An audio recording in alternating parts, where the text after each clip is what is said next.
We'll go to line 6. Good morning, you're on TalkSport. Hi. Your programme is absolutely rubbish. Yes, I know. What can I do?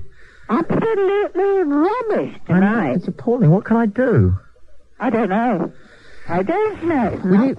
We need a format, don't we? Pardon? I say we need a format, dear. Definitely. It's just rubbish. Rubbish. What should we do? Get somebody else to broadcast. We need some better callers as well. Yes, that's another thing. That Doncaster man, well, you should cut them off. That's all I can say. I'll tell you what, though, to be honest, you're not much cop yourself. Why? Well, you're not, are you? Well, I'm just saying it's rubbish and you're agreeing with me. I am, yes, but I'm saying it's the callers. Thank you. What's on now? Just arguments and rubbish. Oh, it's appalling. What can you do? Don't put the callers through. Well, then what? I mean, I haven't got a ukulele or anything. I'm here till 6. What can I do? But it's nothing. It's nothing like it used to be. No. Nothing is it really? No, nothing is. And Nothing is. No, I'm not listening anymore. Good. Look at the bread, for example. That's rubbish now, isn't it? You can't get decent bread? I don't eat bread. What do you do with it then? I don't buy it. You have to eat it. You can't do anything else with it. I don't buy it. What are you saying? You sneak out with it? I don't buy it. No. That's illegal. Under your dress? Pardon? Just stick a loaf up your coat and run out? I said I don't buy it. Well, how do you get away with it then?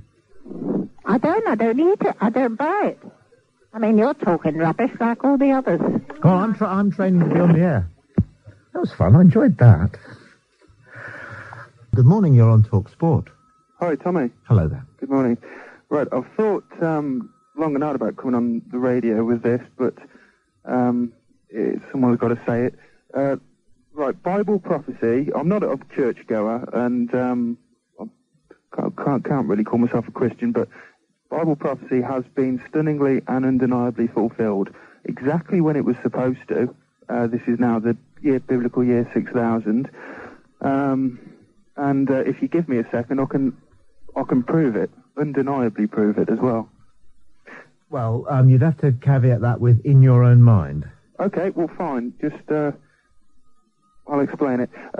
In the Bible, we're told about the astrological ages, the birth pains of the new age, end of the age. The last time when Jesus came, it was Pisces, fishes of men. And the astrological ages come every 2,000 years. You're losing me. You're losing everybody here now. Okay, I'll move on to the main point. What we're told to look out for is the rebirth of the nation of Israel. That's the fig tree. The nation of Israel, the symbol of it in the Bible is the fig tree. And when the fig tree flowers, then this generation will not pass. That's 70 years from 1948. There was no nation in the world in existence called Israel from 70 AD to 1948. Jesus said that in 78, he prophesied in 30 AD that in 70 AD the temple would be destroyed, the Israelites would be scattered amongst all the nations.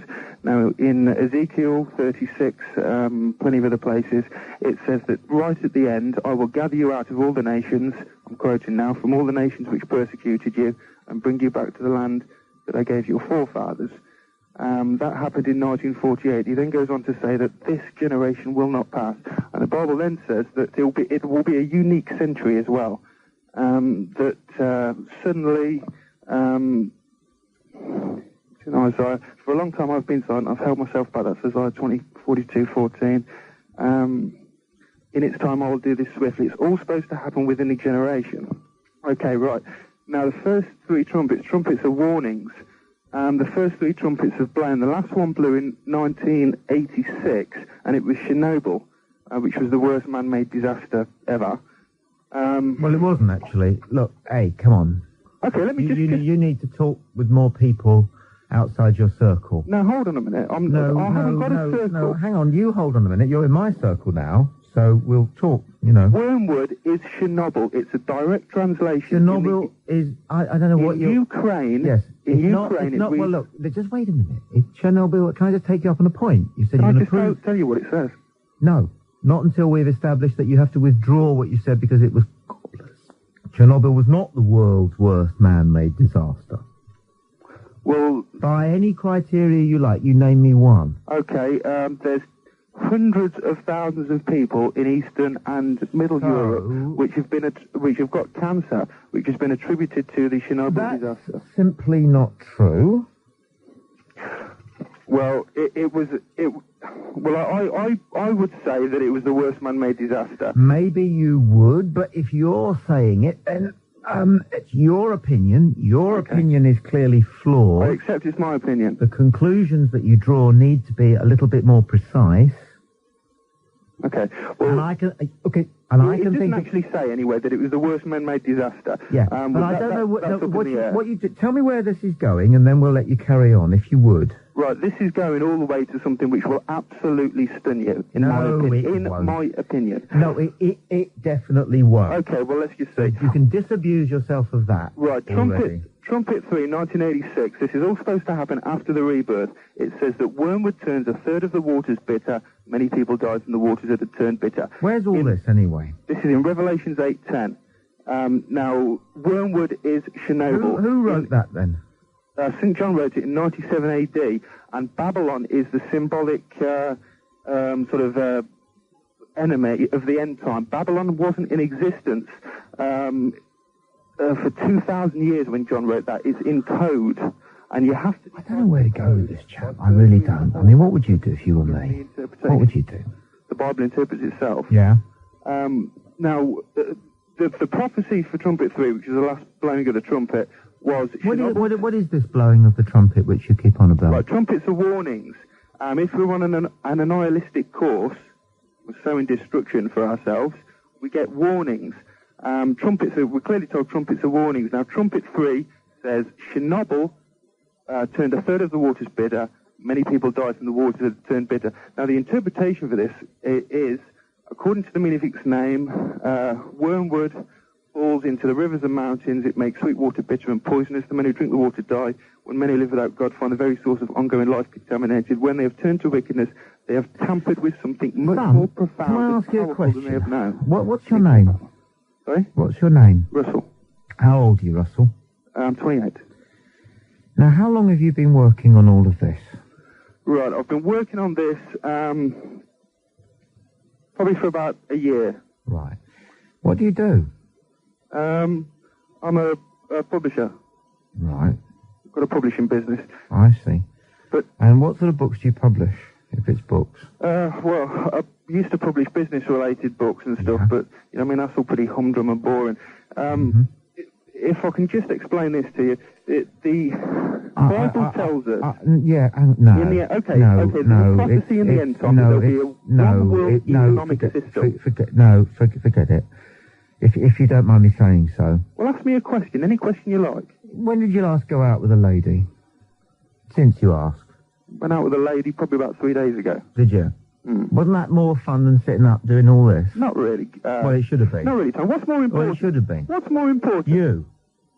Pardon? You're more important. Well, that's very nice of you to say. I understand what you mean by that, but, I'm not... If I can just explain, look... because you sound... If you don't mind me saying so, you sound agitated. I am agitated. And that could be because you're nervous about... I could tell you. Well, I'm afraid you couldn't. Now, you can straight away disabuse yourself of that. Nothing really angers me quite so much as the arrogance of those who believe that I'm not arrogant, Tommy. This is just you making things up. Can I finish the sentence? Yeah, sure. The arrogance of those who believe that they can tell people things they don't know. That are somehow descended... I'm not telling you anything... Can I finish what I'm saying? Please, can I... Look, please, can we have a conversation? Sure. Will you stop interrupting me every third word? Well, otherwise, you won't know what it is I'm coming back to you with. You don't interrupt me when I'm trying to say something. Be nice. But, yeah, carry on, sorry. Okay. Are we going to have a conversation or not? Yeah. All right. Now, first of all, can you stop being right up there in your own mind? Yeah, sure. telling people important things that they should know. Yeah. Because I have a horrible feeling, unfortunately, that what you're really doing is talking about things that you hope will frighten people. No, that's not true, you see. That is absolutely not true. You're not supposed to be frightened by this. It's exactly the opposite. There is a purpose, and it's absolutely provable. Right, in that case, then, in that case, then, all right, you would have to make sure that you don't attach whatever it is you want to say to disasters. Yeah, that's a fair comment. But I'm not saying anything for the future. I've just said what's past. Now that's a direct... Can you then also concede that this is nothing that you can prove, that it actually makes rather tedious listening? All right, well, let me just try this one on you. Right, at the end we're told that there's 4 nations. It says in Daniel 7:23, if anyone wants to write this down, they can look for themselves. Oh, everybody get a pen. All right. Look, come on now, wake up here. Whatever, you're so missing. No, they won't. You're so missing. You are so far off the beam. Really? Do you think the meaning with humanity? Do you really think the meaning of life is so little importance that no one's going to be interested? I think that nothing is more important than that. I have spent my life and more. No, you haven't spent your life. Will you that's not please, true? you mind, you please? have not spent your life. Will you please not interrupt me so crudely? Right, can I just say this, please? No, you cannot. You can carry on having a conversation with me. This is not a soapbox. You are not on a podium. Okay, you are not at a let's have a lectern. conversation about this. That's what I want to do. No, I want to have a conversation with you. I'm more interested in you than this rubbish you're coming out with. Right. The barcode is split into 3 sections. Each section is represented by a 6. We're told in the end time there will be a one world economic Christ, system. are you the world. Was all this about the flipping barcode statement to be honest, thing? it was getting there. I was going to show you an awful lot of stuff, though. You are drab. Drab, this is incredibly drab. This could not be... Our self-indulgences are destroying the world. Now, can I... in Mozambique, yes. It's all related to global warming. Hang on a second. Now, I have a question for you now. And I'm going to make sure that you understand the question, and then we want to hear the quality of your answer. Okay. A few moments ago, I said to you, now don't interrupt me during this question. Wait until I tell you I've finished it. Right. All right? The question hangs on this proposition. A few moments ago, I said to you I had a suspicion that this was going to lead to things that would worry and frighten people. Well, no, would you stop it? No, please, excuse me. Excuse me. What God is doing, he's trying to make us think we're destroying the world. I can't believe this, man. Did you not agree to listen to the question before you said anything? Go on. Did you not agree to listen to the question before you started? I did, Tommy, but I'm not trying to scare you. You can't keep throwing that at me. We've got to take responsibility for our actions. This happens to be set out. Could Anyone you can wait? find out the truth. God. Look, I'm going to give you one more... Look, I'll tell you what I'll do. Because there's a lot of very well-meaning people who care about how people feel, who are lined up, who want to talk and assuage the fears of humanity using the micromedia of the radio. And I'm stuck with you. Now, if you're not prepared to do the deal, then I'm going to do something I rarely do, which is I'm going to have to kick you off. All right, Tommy, I'm in a phone box. Sorry, I've only got 20p left. Carry on. You're a very, very difficult person to deal with, and I can understand why you lose yourself in the Bible from time to time. I don't lose yourself in them. Yeah, you lose yourself in the Bible from time to time. You're scared of it. You are scared of it. Scared of the Bible? To hell with the Bible. How's that for scared? How's that for scared of the Bible? How's that for scared of the Bible? In symbols. Hell with the Bible. Hell with the Bible. Hell with the Bible. Is that scared of it? When I was a child... The teacher... When you were a child, nothing. It's not for the eyes of children. When I was a child, a teacher told me I'd go to hell because I dropped the Bible. She said, get the Bible down. You're destroying You're destroying global contentment. Consumerism is the false system in the Bible. It is all over the world. The global barcode is all over the world. It tells us it destroys the world. What this man's on about is that... I don't know if you know this. This is one of the most tedious little bits of trivia you will ever come across. Do you know about this one, Paul? Do you know about the barcode thing? Hang on, that's Paul. I've never heard this before. Oh, it's tragic, man. You know barcodes? Yeah. Apparently, each of the little lines on a barcode represents a number.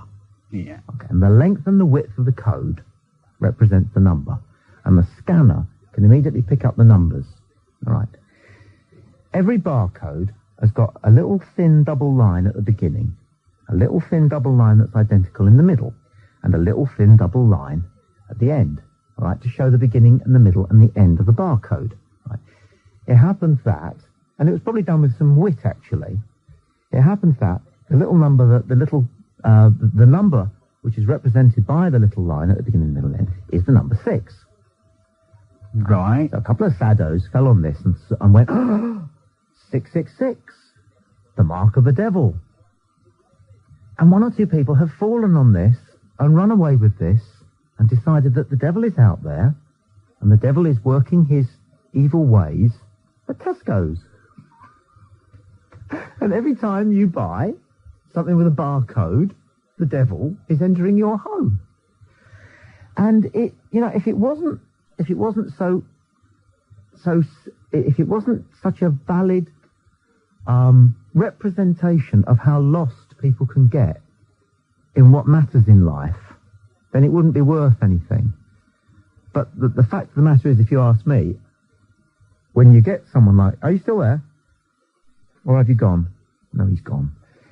When you get someone like that, it's quite useful to see that there are people like this scaring the children with talk of floods and earthquakes and the end of the world, you know. And you just mustn't say this, not just to children, but to old people and middle-aged people and people like you and me. We just don't want to know this kind of doom and gloom. I find it really, really offensive. Be afraid, be very afraid. Yeah, but you know, where's the hope? Hello? Line 4, you're live on TalkSport. Good morning. Is that me, Tommy? It is you. Hi. Oh, I'm a little bit annoyed at you there, to be honest, because I had a little bit more respect for you when you used to be on the afternoon programme. The thing is, not just you personally, but talk radio, sport presenters in general seem to, anybody mentions the Bible, they get shot down, you know, like as he did with the last bloke. No, anybody who's boring gets made more interesting. Well, I think that's the gig. James Whale, Mike Dickon, James J. Reeves, Ian Collins, every single one of them, as soon as somebody mentions anything from the Bible. Okay, so link that to what I've just said, and what can you conclude? Unfortunately, too many people who depend on the Bible to be interesting aren't. Well, can you explain something to me? Well, I'll try. Why is the Bible the best-selling book year in, year out since records began? Because there are a lot of frightened people. Yep. And you're one of them. You're burying your head in the sand. No, I'm not. Have you ever read the Bible? Well, I didn't have much choice when I was little, did I? I mean, have you ever read it properly? I don't mean have you ever let it shoved down your throat. I mean, have you ever read it? Well, obviously, I mean, I've given it a go. Have you ever read the Quran? I've never read the Quran. No, Have you read Buddha's 4 Holy Truths? That doesn't take very long. Well, I don't need to read these books. What do you know about Hinduism? I don't know an awful lot, no. Do you know anything about Confucianism? No, not much. Do you know anything about Taoism? Not much. The Jewish faith? A little bit about the Jewish faith. Right. Why do you know more about the Bible than any of those other good books? Because the Bible is, if you take the Old Testament and the New Testament... Can I suggest that it might be the accident of your birth? No, it wasn't. I was never interested in... I went to a Catholic school and was... So if you'd been born in the Punjab, you'd still have gone looking for the one and only copy of the Bible in that province. I'm not convinced about that. I'm not convinced about that. And it is worth doing a sort of a comparison. 08700 40 50 60. So whoever this is now on line 2, good morning, you're on TalkSport. Good morning, sir. You're not a typical listener, are you? I listen all the time. But you're not a typical listener, because you're calling. I beg your pardon? You're not a typical listener. Oh, sorry, it's a semantic point. Carry on, say what you wanted to say. Yeah, I've listened to this program for years. And I'd just like to say something, that there's one big mistake been made tonight. To say something once is maybe a mistake. To say it twice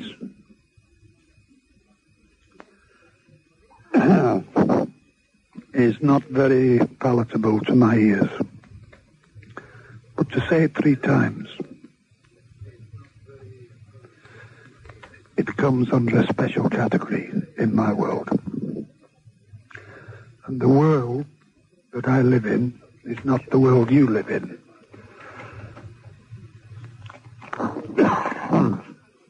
And the world that I live in tells me one thing. Never, ever, ever discredit either God or the Bible. Why not? And I tell you this, sir. Well, no, wait a minute. Why not? You will phone me in less than 6 weeks' time. You will ask who this person was, and I will tell you. Until then, I wish you good health and good living.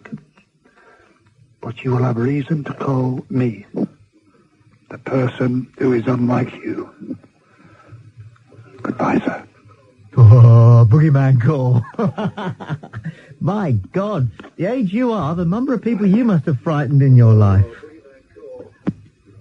Away he goes. Somebody's granddad. 08700 40 50 60. Let's go to line 1. It's not going to be too sticky. Good morning, you're online. You're on TalkSport. You're not another boogeyman caller, are you? No. Oh. I'm just Sam from Brunel University. Brunel University? Yeah. Fantastic. What is it with your audience tonight? Fantastic, they're fantastic. Fantastic. What was that last bloke on about? Oh, it's great, man. All of human life is here. It's one flew over the cuckoo's nest. It's fantastic. He's absolutely crazy. It's gorgeous, isn't it? Gorgeous. Well, basically, you couldn't write it. You couldn't write it. If you wrote it and we got actors doing it, it wouldn't be the same. Wouldn't be as good. Well, I'll have to be honest. This is the first time I've listened to it tonight because, well, I don't usually listen to talk radio, but I was a bit bored. But you're not bored on this show, are you? I know. I would have listened to it all the time now. Yeah, exactly. Exactly. Fantastic, isn't it? I just want to talk about football again. That last man and talk about Heskey or something. Yes. He'll phone you back in 6 weeks' time or something and give you his name. He's very worried about going to heaven. And so he thought that he's got to do everything he can to make sure he goes to heaven. So if he hears somebody saying that the Bible is not all it's cracked up to be, right, because God's watching him, he'd better ring and terrify the person who said that. Otherwise, when he gets to pearly gates, God might say, now there was that occasion when you were listening to the radio and somebody said, forget the Bible, and you didn't frighten them. You see? So you're going to hell. That, I would guess, I would put forward is my summation of that gentleman's. I'd have the whoever the leader is after the first race starting at the back. Because overtaking is what it's all about. That's the skill, that's the art of it. It wasn't that long ago you would get ding-dong duels in racing, but there does seem to be a little bit of a procession these days. 08700 40 50 60. Let's go to line 2 and say, good morning, you're on TalkSport. Hello. Hello? Hello there. Yes, I am the man who wants to go to heaven, as you said. Can you turn your radio off? It's confusing. I'm sorry. Not at all. I'm the man who you were just talking about who wanted to go to heaven. Oh, you're back, are you? Yes, sir. You can try. Back. I am back only to make a statement which I made before, which was misread. My words to you were exactly that when you speak of God or the Bible, speaking once, it's very bad. Oh, don't go through all that again. No, just tell us what you mean in plain English. In plain English, I said to you that you said, to hell with the Bible 3 times. And I consult people. I'm an old man. I have been to temples all over the world. I have learned much from fakirs, monks, etc. And I tell you this, son, I am not like you or any of your listeners, and people come from far and wide from my advice. Shall we have a conversation then? Because you're just sounding like any old boring preacher to me. Okay. Let's have a conversation then, shall we? Have a conversation, yes. All right, then. What do you think of Shambhala? Shambhala, it's, to me, it's nothing. No. What about the works of Krishnamurti? You're talking technical. No, I'm not. I'm talking about the people that you say you're well read in. No, I didn't say I was well read in anything, son. You just said you've been to lots of temples. Yeah, I've been to temples in China. Niching Lai Tai Tai, Hayo Minti and Su. Okay, what religion's that? That religion is from the Buddha. Buddhist? Which sort of Buddhism? Just plain Buddhism and Chinese Buddhism is all the same. No, Shirin Shoshu Buddhism or Hinayana Buddhism or Mahayana Buddhism? Higher Mahayana Buddhism or lower Mahayana Buddhism? Buddhism is one. One. No, it isn't. Yes, it is. Well, it is at the purest, but remind us of the Four Holy Truths and the Eightfold Path, which is all that Buddha actually wrote in his lifetime. Remind us of that. Hello? Do you think I'm a red man? I think you don't know very much, but you like to create the impression that you do. Well, let me just tell you one thing, son. Son? Yes, son. I can call you son. I'm a lot older than you are, son. I don't think so. I know so. I've been in 2 wars, 2 earthquakes, and 2 killings. I bet you got some good war stories. I have, yes. Yes, but I thought you would have. That's not the story. I've been here. My story is... many times. And my story is others' story. To take... And the 4... Would you like to know what the 4 Holy Truths are? I only know the one Holy Truth. What is that? The one Holy Truth is that all of things on earth are substantiated by only one person. And that person is a God far greater than any, and all are subject to this one. And I tell you something, I would not give. I never went to school. I went all over the world, but I never went to school. But I tell you this, I wouldn't change 1 crumb of my wisdom for 1 tableful of your knowledge. No. What wisdom have you got? I have the wisdom of foresight, insight. I do many things for people. But why does it sound so unfriendly coming from you? It's not unfriendly. Well, why does it sound so unfriendly? Why does it sound so combative? Maybe because I have had combats. Maybe I've seen too much. I have seen many, many hundreds and thousands of people. Maybe you have, but your wisdom, for what it's worth, appears to sound rather aggressive. Wisdom is always aggressive. Oh, don't be so silly. Yes. Don't be so silly. How did Solomon find the flower in the temple? Wisdom isn't aggressive, old son. And you've got a long way to go if you think that it is. Truth and love, remember, those are the only things that matter. Truth and love, not aggression, not combat. Truth and love. How do you think you find those things? Well, you keep looking. You keep working on it. The art is to think that you never know enough. That's the beginning. And actually that's the end, because you never do know enough. 08700 40 50 60. Line 2, you're live. Here we go. Excellent. The musical phone person.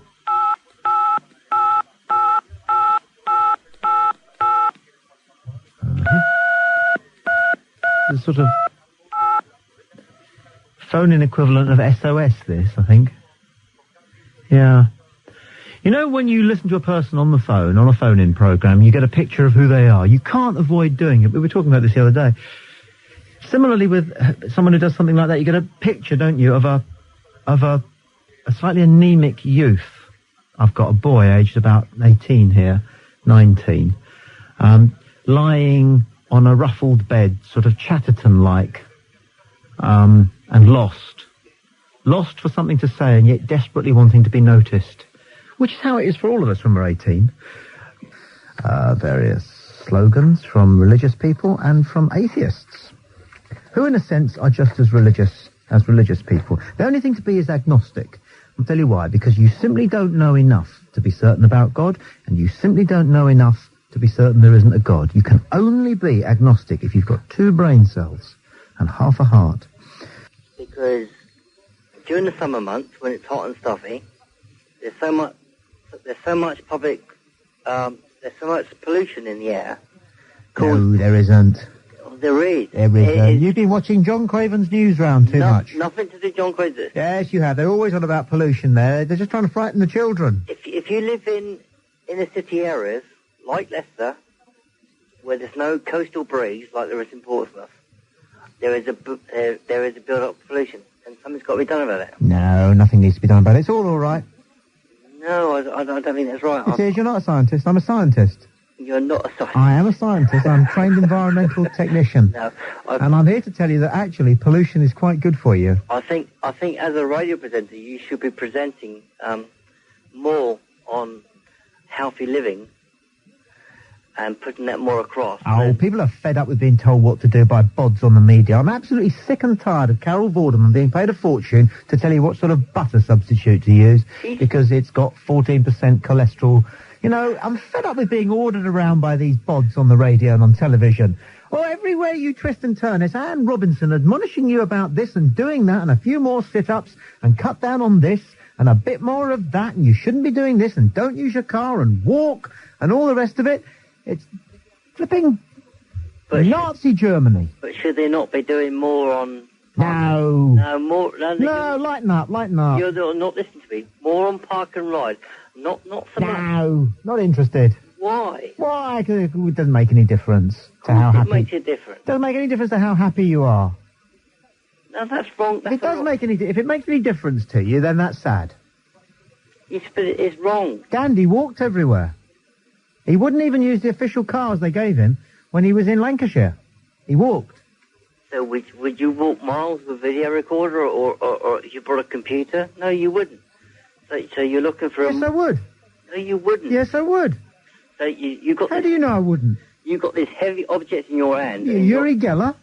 And you're prepared to walk miles with... Absolutely, of course I am. Well, I don't believe that. I was a paratrooper. Oh, that's funny, is it? I can do 40 miles with 7 pounds on my back, or is it the other way round? Yeah, years ago, baby. Perhaps not no more. Do you have any idea how heavy a Lee Enfield is? I wish I had a Lee Enfield sometimes. You're not going to get into this one, are you? No. I'm not interested in public transport as an issue, but thank you very much indeed for your call. I'm not interested in anything as an issue. It's ludicrous issues. The only issue is yourself. And half of us are so flipping confused and sometimes teetering on depression, you know. But to start getting worried about the rainforest and public transport and park and ride, go mad. Line 6, you're live on TalkSport. Good morning. Good morning, sir. Hi. Turn your radio off, it'll be a bit easier. I'm sorry. Not at all. The gentleman, I spoke to him not long ago, and I just wanted to verify one thing before I gave him the little small thing I wanted to tell him. He said he was older than I. Is this you again? Yes. Hello. Hello, sir. You're having a bit of fun here, aren't you? No, I just wrote some wisdom down to send a few words to you and your many millions of listeners who some will appreciate and perhaps some will benefit from them. But when you said you was older than I, are you more than 75? Many, many years older. Oh, I'm sorry. You don't sound older than that. That's the truth. You sound very young. You sound about maybe 54. That's what you sound like. A lot older than that. Oh, well, bless you. Thank you. Can I just say these words of wisdom? No. It's a cry. I said no. Oh, yes, you can. No, I said no. It's about a friend I was of just yours. testing you whether you said you asked me, and I said no. Well, I don't think that's very fair. Well, I do. Well, I don't think so, sir. Well, I wouldn't march into your home and start spouting words of wisdom on the arrogant assumption that I had something to say, so why should you No, but you shouldn't have the arrogant wisdom of thinking that you know what other people want to listen to, and I'm sure Well, I'm terribly sorry, but I don't know what your profession was when you had one, if you had one. A soldier. Yes, well, in that case, you know an awful lot more about killing people than I do, and I wouldn't tell you how to kill people because you know more about it than I do. However, I know more about what people want to hear than you do. Fair deal? Fair deal? Fair dues? I think one person Reasonable? Is that reasonable? I think one person came on and said he would like to hear more. I don't think you heard that. I heard something similar, and I don't need to hear the words. I'm sorry. The general consensus is... we only speak about what you want to listen to. Well, you've been on 3 times. I think you probably said more than I have this evening. No, I haven't said more than you. I've made a little bit more sense than you, but you won't realize it or you won't recognize it. All I wanted to say was a word about the devil, that's all. Not interested. Well, it's a toast. It's a toast? Yeah. Still not interested. Toast to the devil, we'll toast him in smoke. And though I am smiling, this isn't a joke. For where there is smoke, a fire you will find. And the one in your lungs is extremely unkind. For this is a killer by doctors, I'm told. So stop now this smoking or never grow old. I give you this warning and hope you take heed. For this, what you're smoking's the devil's own weed. Actually, the problem with this is that your assumption is that death is something to be afraid of. Afraid? Afraid? I've seen more death than you could ever dream of. So why warn people against it? I warn people because they have a chance to avoid it. But why should they want to avoid it? Why should people want to avoid death? Why? Yes. People 40 and 50 dying of these different things through smoking? Why is that a bad thing? You don't think it's a bad thing that people should die young? If you thought it through, why is it a bad thing to die? Dying isn't a bad thing, but the time you die can be bad. True enough, but we're all going to go through something. Yes, but you must have a life before you die, otherwise you haven't lived. I've been dead, literally, almost 3 times in my life, and I've come through it every time. See, everywhere you go, I don't know if you are wise, but at least you're trying to be wise, and that's more than most do. But I would say this, everywhere we go, all we're told from the very earliest is that we must at all costs avoid death. Any report... Well, that's survival. Hang on a second. Try and keep... try and see what I'm saying. I listen. Otherwise, it's... I listen to you. Yeah, good. Do I listen to you? Right. Everywhere we go, from the very earliest memory of life, and it's a terrible shock to discover that there's death when you're small, and we don't really get helped terribly much. It's a very private discovery, and quite shocking, and so we quickly change the subject, and we don't think about it very much until we get quite old. Everywhere we go, we're told, one way or another, that death is something to be afraid of, that it is something to be avoided, and that it is something to be feared.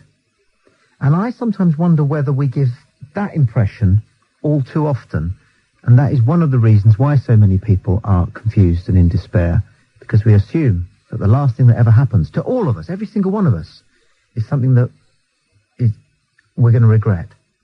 08700 40 50 60. Necessarily, they're missing out on those things. Do you agree? Not with your baseline, no. No, not with your baseline. What do you mean by my baseline? Your baseline is that death is to be feared, to be avoided. Well, no, and not living long. And that's self-destructive because there's no point going in fear and trepidation of something which is inevitable, and for all you know is welcome.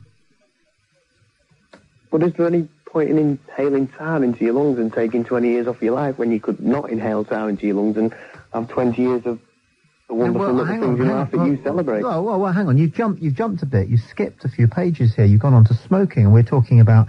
What I'm talking about is the constant repetitive message of casual observers everywhere. I've never been told to fear death. That death is... Yes, you have. I have not. Of course you have. By who? By whom? By whom? It depends how alert you are. I'm very alert, Tommy. Well, I don't think you are if you're not aware of all the subliminal, semi-conscious messages that you're receiving at all times about why death is a problem. Well, if I'm not alert, then isn't that good for me? Yes, it's better to be dumb. You're right. Much better. Much, much better. I wish I was thick. You wish you were thick? I really do. I don't think so. I really do. Let's go back to death. Every time you get a news report, somebody's died, the inference that is that it's tragic for them. But is it? Well, if a 10-year-old dies, is that tragic? Do you know that it is? Well, because they could have lived to 60 and But do you know that they're not better off where they are? Well, in some cases they might be, but generally speaking... So exactly. So why aren't we given that option when we're young, that possibly death is to be welcomed? But it's not to be welcomed. Okie dokie, blokey. Now, hang on to what you've just said. An absolute dogmatic statement based on nothing but ignorance, because you simply do not know what you profess to be certain about. You can only say, I suppose. Hey, Tommy. Or it is my guess. And the reason you suppose it is because you have been pumped full of that information subliminally and semi-consciously, just as I said you had, and just as you said you hadn't. Tommy, let me ask you a straightforward... Do you concede that? Do you see what I'm saying? Yes, I see what you're saying, but let me ask you a So are you alert, then, if you're not aware of that? Because it took me 40 years to realise this. Yes, I am. You are now? Yes. But you weren't before?